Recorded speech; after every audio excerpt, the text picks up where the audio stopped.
Pertama, masih ada ruang untuk meningkatkan popularitas. Karena dari semua survei itu popularitas beliau itu masih di bawah Pak Prabowo. Jadi kalau popularitas meningkat itu hampir pasti elektabilitas meningkat. Kemarin kan ada drama soal azan. Nah, itu Itu bukan dramanya TPN itu. Itu kan kontroversi yang terjadi di sebagian masyarakat lah ya. iya. Selain upaya untuk memenangkan Pak Ganjar, Perindo juga sedang bercita-cita untuk masuk parlemen. Saat ini survei dari Perindo itu kan cukup baik. Ada di angka 4%, 5% gitu kan. Tapi kan itu ujiannya nanti pas pencoblosan. Nah, usaha untuk mencapai itu gimana, Ustaz? Menjelekkan calon lawan dan mau nyanjung-nyanjung calon yang satunya lagi. Nah, tidak lama kemudian setelah calon yang satu itu gabung, dijelekin lagi gitu. Nah, susah ya.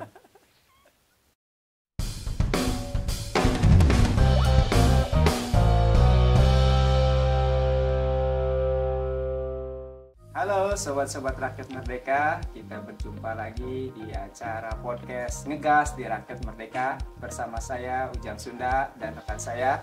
Dan saya Sis. Nah, kita hari ini kedatangan tamu yang super istimewa, Ketua Harian DPP Partai Perindo, Wakil Ketua Tim Pemenangan Nasional Pak Ganjar Pranowo, dan juga salah satu kandidat Cawapres di 2014. Tapi di atas itu semua hamba Allah. Karena itu yang kita bawa. Ya. Kiai Haji Dr.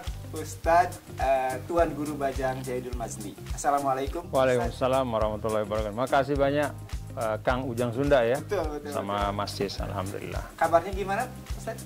Baik, alhamdulillah. Kami juga terima kasih sekali di kesibukan yang luar biasa ini masih menyempatkan diri untuk hadir di acara podcast Ngegas di Rakyat. Sama-sama kesyukuran, kehormatan, dan senang bisa membersamai teman-teman rakyat merdeka. Ini bukan pertama kali saya hadir di gedung ini. Sebelumnya 2018 saya pernah hadir. Di sini juga, di Geraha Pena, alhamdulillah. Biasanya kalau hadir di sini beberapa bulan kemudian akan tampil di nasional. Alhamdulillah. Ini dari tim pemenangan nasional itu kan sudah mulai ngegas kayak di Rakyat. Iya, seperti judul programnya udah ngegas ya, alhamdulillah. Minggu lalu bersama Bu Mega rapat. Nah, kemarin rapat dengan Pak Ganjar. Kabarnya nanti malam juga akan ada rapat lagi. Nah, dalam pembahasan itu sudah ke spesifik penentuan cawapres. Kita memegang fatsun, ya Kang Ujang, Mas Sis. Jadi ada fatsun politik terkait dengan kewenangan. Jadi di TPN itu betul-betul menjunjung tinggi fatsun bahwa cawapres itu ditentukan oleh para pimpinan partai dan Bapak Capres, yaitu Mas Ganjar. Jadi antara beliau itu mendiskusikan, membicarakan, ya kita tunggu saja. Jadi TPN itu nggak masuk ke ranah? TPN tidak spesifik ke sana. Kita lebih kepada ikhtiar pemenangan. Nah, pas saat rapat dengan Bu Mega, itu arahan-arahan dari Bu Mega itu yang spesifiknya seperti apa? Banyak ya, tapi intinya kan bagaimana membangun satu tim yang solid. Jadi solid itu ya nggak usah banyak drama lah gitu. Kita kerja aja yang benar, mensosialisasikan capres dan cawapres kita, lalu kemudian membangun kolaborasi dengan seluruh elemen bangsa. Karena itu TPN itu juga adalah nanti personilnya itu tidak hanya representasi dari para partai pengusung, tapi juga banyak elemen masyarakat yang terwakili di situ. Baik dari profesionalnya, ketuanya kan dari profesional ya, Mas Arsyad, kemudian dari milenial, dari disabilitas, dan kaum perempuan, dan banyaklah profesi, banyak. Di situ akan ada di TPN. Nanti tanggal 27 insya Allah struktur semua lengkap dan akan diumumkan kepada publik.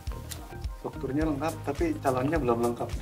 Nah itu calonnya sudah lengkap ya, Filauhil Mahfuz ya. Jadi takdir sudah ada itu semua, jadi nggak usah risau-risau lah ya. Takutnya kan berbeda, tiba-tiba ada dua calon yang seharusnya bertarung jadi satu, kan bingung juga. Siapapun cawapresnya, kita itu berada dalam koalisi yang komit, karena komitmennya itu pada beberapa values dasar. Pertama, continuity atau keberlanjutan, kemudian yang kedua percepatan atau akselerasi, kemudian di antara dua ini tentu ada improvement atau perbaikan-perbaikan. Jadi kita menyepakati itu sehingga ya siapapun cawapresnya yang sudah yang nanti akan ditetapkan, kita tetap satu perahu, berjuang bersama, komit. Gitu. Jadi insya Allah tidak ada drama-drama yang aneh. Secara psikologis gimana nih? Ustadz kan masuk dalam salah satu kandidat. Tiba-tiba ditunjuk wakil ketua tim pemenangan. Dalam artian kan, oh ini malah bahasanya, ini mengeliminasi secara halus sebenarnya. Nggak apa-apa. Jadi kalau saya dan termasuk juga Mas Andika, ya, kita sih melihat bahwa penugasan itu kalau sesuatu yang baik dan memang berada dalam keyakinan kita dalam berpolitik gitu kan. Saya sudah sekian lama lah di politik, memberikan satu pilihan kan berdasarkan rasionalitas, keseluruhan yang komprehensif yang saya pikirkan, dan saya sampai pada putusan bahwa di antara para calon presiden, saya melihat Mas Ganjar yang paling yang paling baik lah, katakan semuanya baik, putra bangsa terbaik, cuman Mas Ganjar yang preferensi saya. Karena itu ya sudah, saya mengikutkan diri saya, memasukkan diri saya dalam satu barisan perjuangan itu. Hal-hal yang lain sih nggak terlalu penting bagi saya. Tapi kan karena memang Perindo ini sudah mendukung Pak Ganjar. Iya, tetapi tetap prosesnya di Perindo juga kan ada panjang diskusi kita. Dan kita berusaha seobjektif mungkin, sehingga kemudian alhamdulillah juga ya putusan dari partai juga sama dengan apa yang saya pribadi juga preferensikan lah. Di masyarakat, di kalangan para pengamat itu beredar isu bahwa Pak Jokowi itu lebih condong ke Pak Prabowo, sehingga sebagian partai koalisi itu ke Pak Prabowo, Golkar, PAN, ke sana gitu kan. Nah, kalau untuk Perindo kan masuk dalam partai koalisi. Nah, itu sebenarnya pernah ada nggak sih dorongan untuk ke Pak Prabowo atau ke Pak Ganjar? Komunikasi politik antara Perindo dengan Presiden pasti ada, termasuk di dalam proses-proses ketika menimbang-nimbang para capres, ya pasti ada. Dan juga bagian dari, kalau kita bicara aspek, misalnya aspek keberlanjutan ya, Perindo melihat bahwa yang paling otentik di antara tiga capres dalam konteks keberlanjutan itu Mas Ganjar Pranowo. Karena kebersamaan dengan Pak Jokowi sudah sekian belas tahun, berasal dari rumah yang sama, PDI Perjuangan. Mas Ganjar juga dalam 2 periode Pak Jokowi juga terlibat dalam kampanye-kampanye Pak Jokowi, bagian dari tim kampanye. Jadi sudah secara pribadi dekat, satu visi perjuangan, rumah politiknya juga sama, sehingga kalau dalam konteks keberlanjutan bagi kami itu yang paling rasional, paling otentik itu adalah Mas Ganjar. Jadi itu juga bagian dari yang kami lihat gitu ya, kredit poin dari Mas Ganjar. Kalau Pak Ustadz sendiri, kenapa jatuh pilihan itu kepada Ganjar Pranowo? Gini, kebetulan saya kan sempat memimpin NTB 2 periode. Dan dalam kepemimpinan itu kan salah satu proses yang selalu kita jadikan sebagai ukuran itu proses teknokratik birokratik. Artinya segala sesuatu itu harus berbasis pada fakta. Nah, kalau kita bicara fakta, salah satu yang menjadi hal penting adalah mengacu kepada lembaga otoritas yang kita akui, yaitu BPS. Nah, di NTB juga begitu. Jadi kita terbiasa untuk memvalidasi keadaan itu dari data yang ada. Nah, saya juga terbiasa begitu, sehingga ketika berada pada pilihan-pilihan, saya juga melihat data. Data yang terkait dengan misalnya kinerja dari Mas Ganjar memimpin Jawa Tengah. Dalam konteks pembangunan ekonomi, dalam konteks mengurangi ketimpangan atau kesenjangan pendapatan, dalam konteks bagaimana kalaupun masih ada kemiskinan, bagaimana dikurangi kedalamannya atau keekstrimannya, dan seterusnya. Nah, saya komparasikan juga misalnya dengan Jakarta misalnya. ya data statistik menunjukkan bahwa Mas Ganjar itu mampu dalam 10 tahun kepemimpinannya untuk menjaga Gini rasio Jawa Tengah itu di bawah rata-rata nasional, atau paling tidak sama dengan rata-rata nasional, 0,3 sekian, tidak pernah sampai kepada 0,4. Nah, kalau Jakarta itu 0,4, kadang-kadang 0,41, lebih tinggi ketimpangannya. Dari sisi misalnya kedalaman kemiskinan, keparahan kemiskinan, itu indikator P1 P2 lah kalau kita mengkaji peta kemiskinan. Ternyata Jawa Tengah itu P1 P2-nya itu relatif lebih baik dibanding Jakarta. Artinya tingkat keparahan dan kedalaman kemiskinan di Jakarta itu lebih tinggi dibanding di Jawa Tengah. Nah, jadi saya melihat bahwa itu salah satu ya, misalnya kita bicara tentang pembangunan ekonomi yang inklusif. Tidak hanya pertumbuhan, tetapi juga bagaimana kue pertumbuhan itu dapat terbagi lebih merata. Kan isu kita di Indonesia begitu, Kang Ujang ya. Jadi ke depan itu kita tidak hanya mengejar berapa persen pertumbuhan, tapi juga bagaimana Gini rasio itu dapat terus diperkecil. Sehingga tingkat kesenjangan lebih berkurang dan persatuan nasional kita lebih kuat gitu. Karena nanti akan kurang bahan untuk provokasi. Ya, tapi kalau misalnya pertumbuhan saja tapi kesenjangan meningkat ya susah. Kalau bicaranya data, kalau secara spiritualitas itu gimana? Dulu. Iya pasti. Semua kita pasti begitu. Dulu ya. Jadi bagian dari hal-hal yang penting di mana kita ingin melibatkan diri pada sesuatu yang besar yang tidak hanya menyangkut diri kita tapi juga umat bangsa, ya pasti ada proses itu. Ya, dan ya bagus semua lah, alhamdulillah. Tadi sempat disinggung TPN ini no drama-drama ya, mau lurus-lurus saja. Tapi kan kemarin kan ada drama soal azan. Nah, itu bukan dramanya TPN itu. Itu kan kontroversi yang terjadi di sebagian masyarakat lah ya. Ya wajar kontroversi. Begitu kita keluar rumah pasti kontroversi. Iya kan, selalu ada yang pro kontra. Jadi, apalagi orang yang berada di ranah publik, apalagi kontestasi kepemimpinan tertinggi di republik ini, kepresidenan, ya pasti ada pro kontra. Bagi yang suka, ya kayak kata orang Arab lah, wa ainur ridho angkul aibin kalilah kan, walakinna ainas sukhti tubil masawiyah. Kalau udah senang, semua kekurangan nggak kelihatan aja gitu. Tapi kalau udah sebel, ya tubil masawiyah nggak ada juga jadi ada gitu. Jadi kalau saya sih proporsional saja, dan kalau ada kontroversi ya itu wajar ya. Selama tidak kemudian mengarah kepada penistaan, kemudian penghujatan ya. Kalau sudah sampai ke situ ya kita perlu ingetin lah, jangan sampai kayak begitu. Tapi emang apa sih sebenarnya yang pengen ini oleh tim Ganjar sendiri dengan menampilkan Ganjar di iklan azan itu? Sebenarnya begini, jadi kalau kita lihat di media-media ya, terutama medsos warga Jawa Tengah ya, termasuk di medsosnya pemerintah daerah Jawa Tengah, sebenarnya kan Mas Ganjar sholat, Mas Ganjar wudhu itu kan ada, bukan sesuatu yang tiba-tiba baru ada sekarang. Bertahun-tahun biasa saja orang syuting Mas Ganjar misalnya lagi di pesantren, lagi di masjid, masyarakat biasa lalu diupload di medsos, itu banyak di medsos yang Mas Ganjar lagi sholat.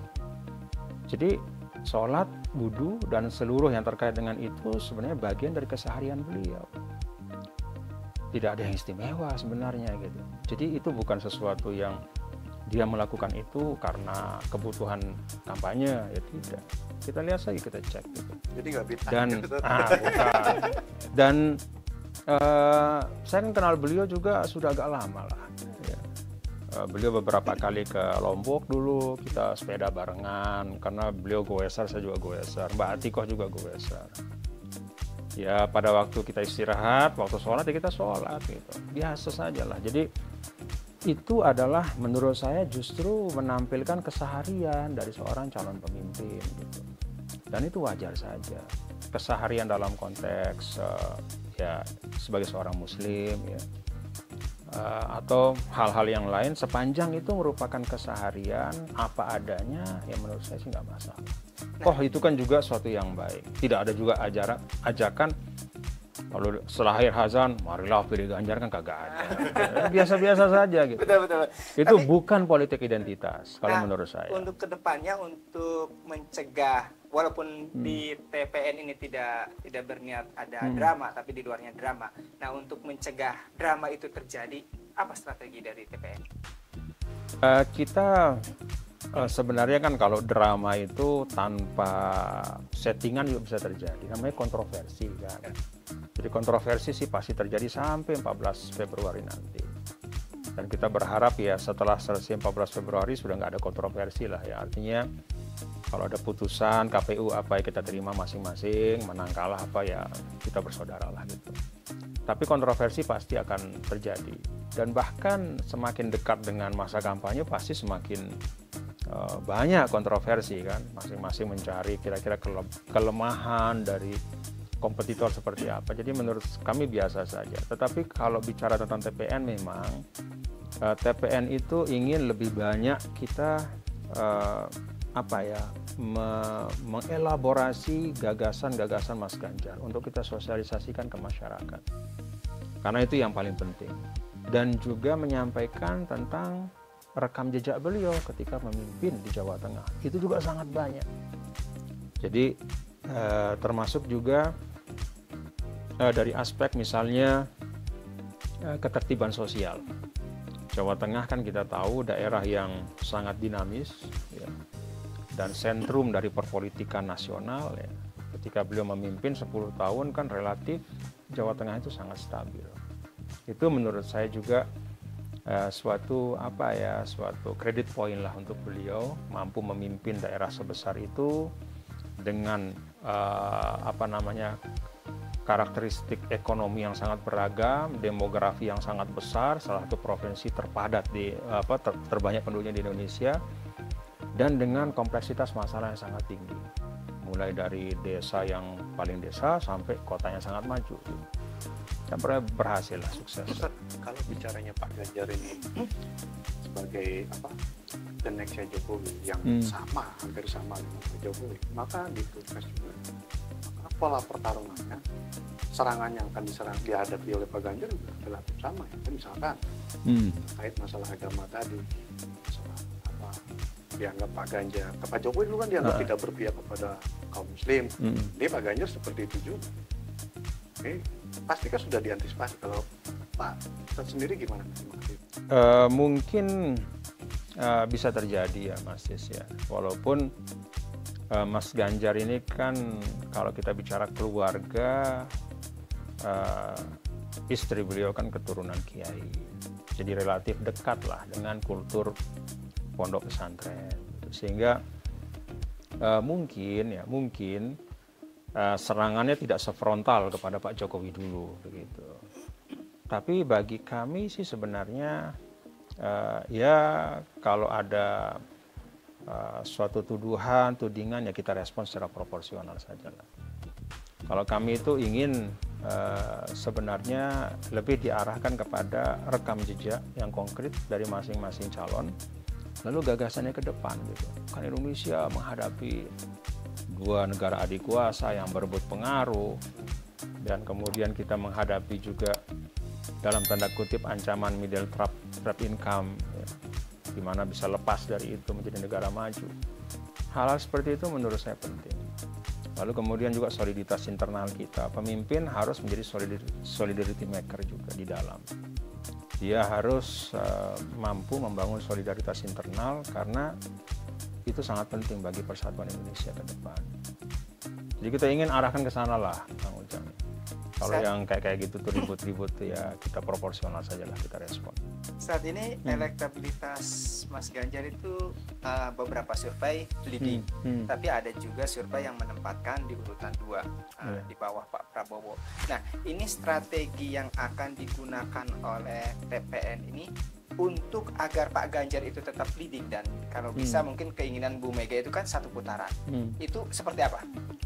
Pertama, masih ada ruang untuk meningkatkan popularitas.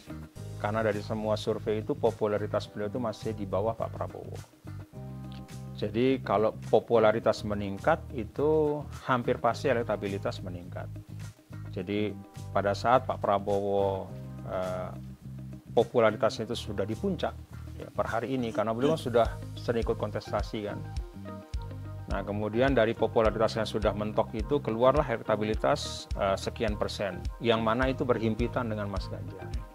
Ya naik turun dikit lah, kadang Mas Ganjar leading, kadang Pak Prabowo leading, kadang margin error lah gitu ya. Tapi ada room untuk meningkatkan popularity dari Mas Ganjar. Nah itu yang sedang kita juga ikhtiarkan. Bagaimana ya sosialisasi, sampaikan ke publik. Ada Pak Capres, Mas Ganjar begini. Turun ke bawah. Banyak yang bilang begini, Pak Ustaz. Ketika seorang pejabat dia popularitasnya tinggi, elektabilitasnya tinggi karena ditopang oleh jabatan. Tapi ketika dia sudah lepas dari jabatannya, itu redup. Misalkan kayak Mas Anies. Mas Anies waktu di Gubernur DKI masih itu. Elektabilitasnya cukup tinggi waktu itu. Tapi ketika sudah tidak menjabat, lambat laun turun stuck gitu. Mas Ganjar sudah bukan lagi gubernur Jawa Tengah. Sekarang pun nggak kedengeran setelah jadi gubernur Jawa Tengah. Ini kemana nih Mas Ganjar? Cuma tampil di Mata Najwa yang kita tahu kemarin. Oh iya. Ya itu tantangan. Itu tantangan Mas. Tapi kalau kami sih sangat optimis ya, karena sebenarnya salah satu yang sekarang jadi agenda mendesak bagi TPN itu adalah mengatur penjadwalan Mas Ganjar. Kenapa perlu diatur? Karena demikian banyak permintaan. Sampai ya kita memikirkan untuk misalnya video call yang tidak bisa didatangi, atau ya beragam cara lah kita lagi pikirkan supaya bisa mengakomodir maksimal. Jangan sampai ada yang kecewa. Nah, animo untuk didatangi Mas Ganjar, untuk disapa itu semakin tinggi justru. Itu menunjukkan bahwa insya Allah beliau tetap dinanti gitu. Dan mudah-mudahan kita terus meningkatkan pengetahuan, kemengertian ya, masyarakat bahwa oh ada capres, ada Mas Ganjar gitu, sehingga kemudian bisa mengerti gagasannya dan bisa memilih beliau. Salah satu sosialisasi yang efektif di masyarakat kalangan bawah itu kan televisi.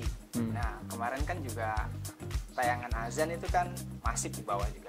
Nah tapi ada tuduhan bahwa sosialisasi itu menggunakan frekuensi publik untuk kepentingan politik tertentu. Nah menjawab hal itu seperti apa? Kita ini kan negara yang sudah mengalami institusionalisasi dalam banyak hal. Semua ada institusinya, ada otoritasnya. Semua orang boleh berpendapat, beropini, tapi otoritas yang terkait lah yang memberikan kata akhir. Ada KPI, ada Bawaslu, segala macam. Kalau semua mengatakan nggak masalah, ya sudah, lanjut terus gitu.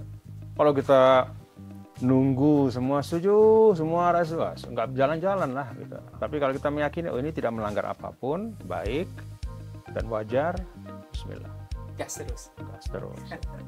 Insya Allah. Ustaz, saya mau menanyakan ini sebenarnya. Banyak juga dipertanyakan banyak orang. Maaf agak lancang ini pertanyaannya gue tanya. Soal serangan yang selama ini diserang oleh Pak Ganjar ini kan di medsos itu kalau saya lihat itu cuma dua. Satu Wadas. Wadas itu kan debatable ini kan bisa yang kedua ini yang masalah dulu Pak Ganjar tampil di podcast Deddy Corbuzier yang sampai sekarang digoreng-goreng terus, yang dibilang Pak Ganjar penyuka penonton video porno.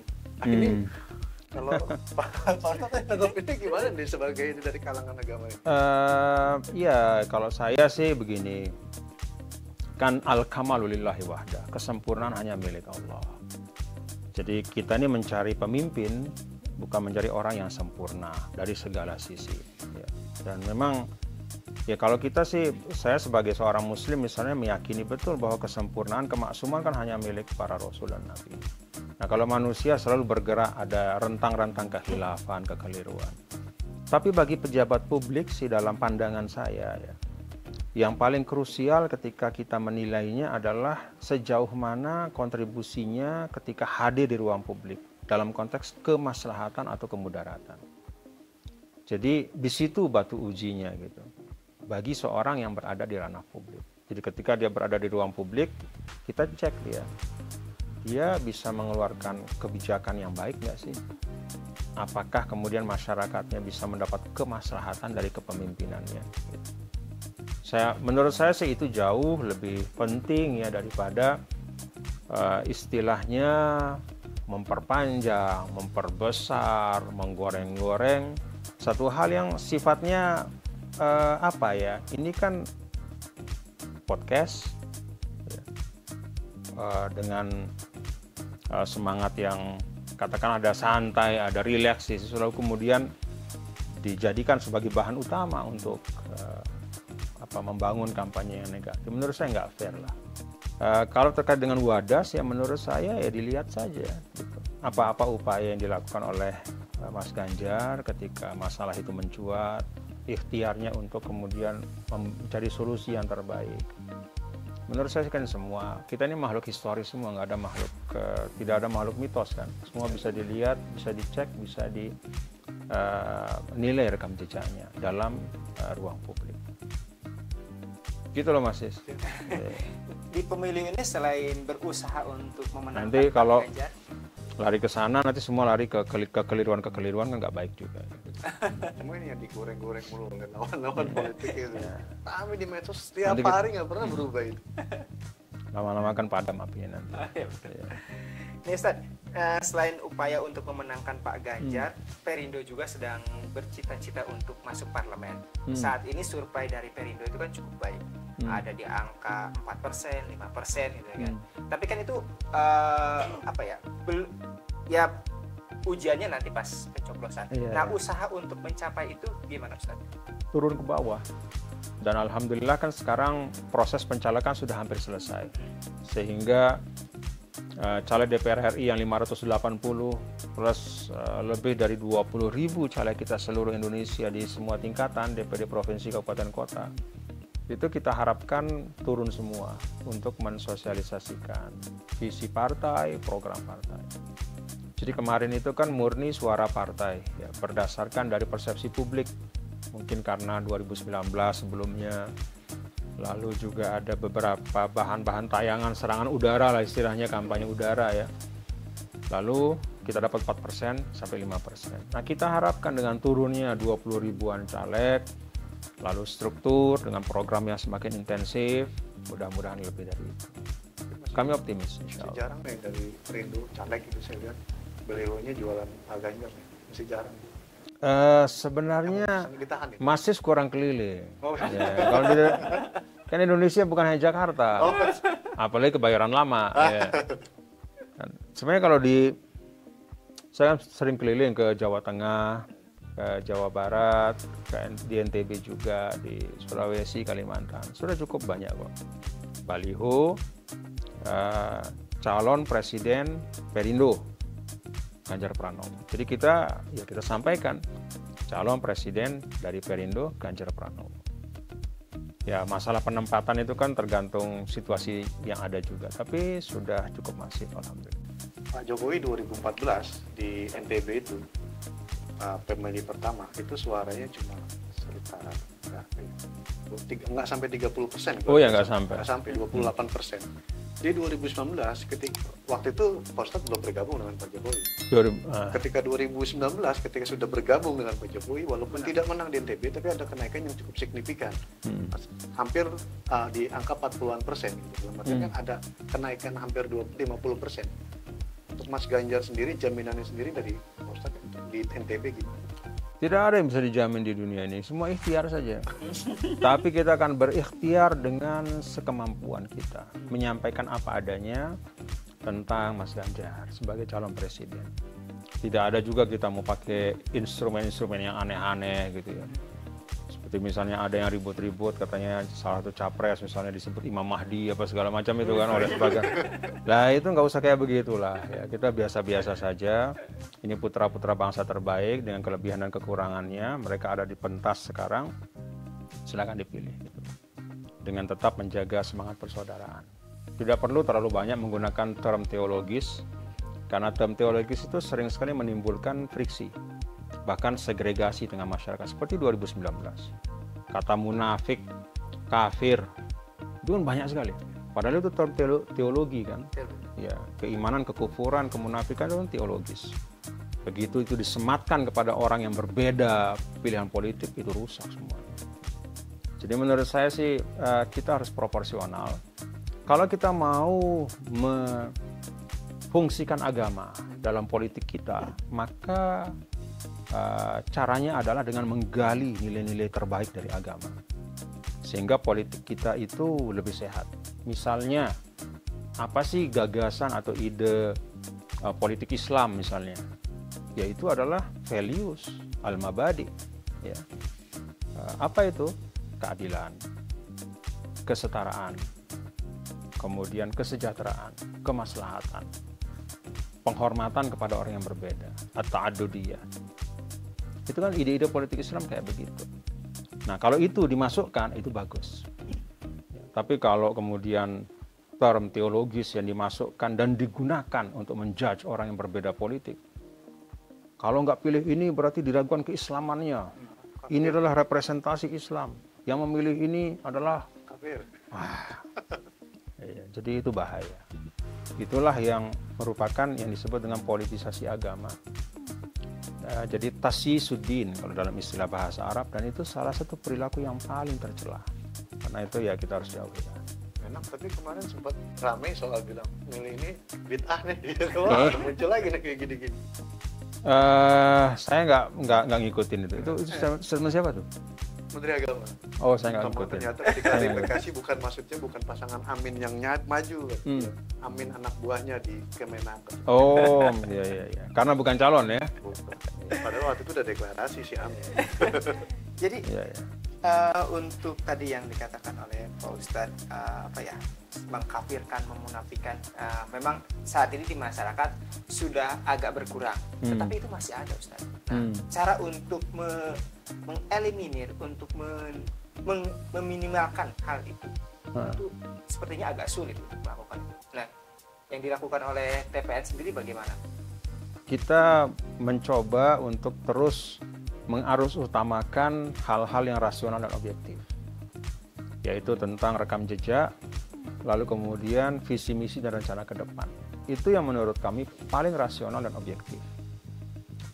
Selebihnya kalau terkait dengan politisasi agama dalam makna yang tadi, yang negatif itu, ya kami mengajak. Ini kan masyarakat kita itu kan patronasenya kuat, jadi mengikut kepada tokoh itu kan sangat kental, sangat kuat ya. Karena itu perilaku dari elit politik ya, elit politik kalau muncul, tolonglah gitu menggunakan idiom-idiom yang menyamankan semua, yang tidak menciptakan provokasi ya, tapi idiom-idiom yang lebih kepada ajakan untuk pemilu yang sehat lah, yang penuh dengan semangat persaudaraan. Jadi perilaku elit itu sangat penting. Tapi kalau ada sebagian dari elit politik misalnya masih suka menggunakan idiom-idiom yang seperti itu, ya pasti akan ada pengaruhnya ke tengah masyarakat. Yang pertama, yang kedua ya literasi umat gitu. Kita ingatkan kepada umat bahwa politik itu bukan rukun iman, bukan rukun Islam bagi seorang muslim, sehingga halal saja kalau orang beda pilihan gitu. Apalagi most probably semua calon pemimpinnya adalah muslim. Nggak relevan ngomong kafir, muslim, munafik, segala macam. Nggak boleh. Jadi harus lebih rileks lah. Dengan kemarin putusan MK melarang kampanye di masjid, kira-kira itu bisa mengurangi nggak sih politisasi agama? Harusnya iya. Jadi begini, dari sekian banyak institusi sosial keagamaan kita yang masih tersisa untuk menjadi rumah bersama, itu masjid. Ormas-ormas tidak semuanya bisa tetap berada di tengah lah gitu ya. Ya kadang dengan pertimbangan tertentu masing-masing mungkin ada pilihan-pilihan preferensi politik gitu ya. Kemudian yang tersisa ya masjid kita gitu. Itulah ruang bersama yang harus kita jaga. Dan ketika orang sudah tidak menemukan lagi tempat dia bisa mendapatkan keteduhan batin, ya dia masih menemukan masjid. Jangan sampai masuk masjid pusingnya level 1, begitu selesai dengar khutbah, isinya provokasi, naik ke level 4. Kan gawat itu ya. Kemarin kan seperti itu, kita orang mau beribadah, sampai pas sholat Jumat isinya menjelekkan calon lawan dan mau nyanjung-nyanjung calon yang satunya lagi. Nah, tidak lama kemudian setelah calon yang satu tuh gabung, dijelekin lagi gitu. Nah, susah ya. Ribet. Itulah ya, itu literasi lah. Literasi. Ustaz, saya mau nanya gini, terkait masalah kan Ustaz juga ketua Nahdlatul Wathon di sana. Iya. Kalau Nahdlatul Wathon Diniyah Islamiyah. Ya. Saya pernah datang soal lewat itu pas lagi. Oh, alhamdulillah. Pas kayak minat gitu. Kalau di NU sekarang kan Nahdlatul Ulama ini kan lagi keras ditarik-tarik masalah politik, walaupun ketumnya sudah bilang jangan kait-kaitkan NU dengan partai politik, jangan bawa NU untuk dukung capres tertentu. Nahdlatul Wathon sendiri ini gimana? Kalau Pak Ustadz sendiri tim suksesnya Ganjar. Iya, kalau menurut saya sih sebenarnya masing-masing ormas itu menyesuaikan dengan kondisi objektif yang ada, dengan pertimbangan-pertimbangan masing-masing. Kan setiap ormas punya kedaulatannya, punya independensinya, punya pertimbangan-pertimbangan. Kalau kami melihat bahwa kemaslahatan kami dalam konteks ini adalah ikut untuk bersama di dalam ikhtiar ya, untuk pemilihan presiden ini ya, dengan mendukung Mas Ganjar. Berarti nggak masalah kalau Nahdlatul Wathon itu? Secara organisasi sih tidak ada. Memang tidak mengikut partai tertentu, tidak ada afiliasi politik tertentu, tetapi tokoh-tokohnya ya dipersilahkan, nggak masalah. Ustadz, ini obrolan kita asik sekali sebenarnya, tapi karena berhubung dengan waktu, mungkin Ustadz juga akan ada kesibukan lain. Mungkin sebelum ditutup ada closing statement dari Ustadz. Ya, jadi kontestasi politik itu adalah kontestasi fastabiqul khairat. Fastabiqul khairat itu bahasa sederhananya adalah berlomba-lomba mengeksplorasi kebaikan dengan tanpa saling menjatuhkan. Karena itu semua calon adalah pemimpin terbaik bangsa, ya kita proses ini semua dengan riang gembira.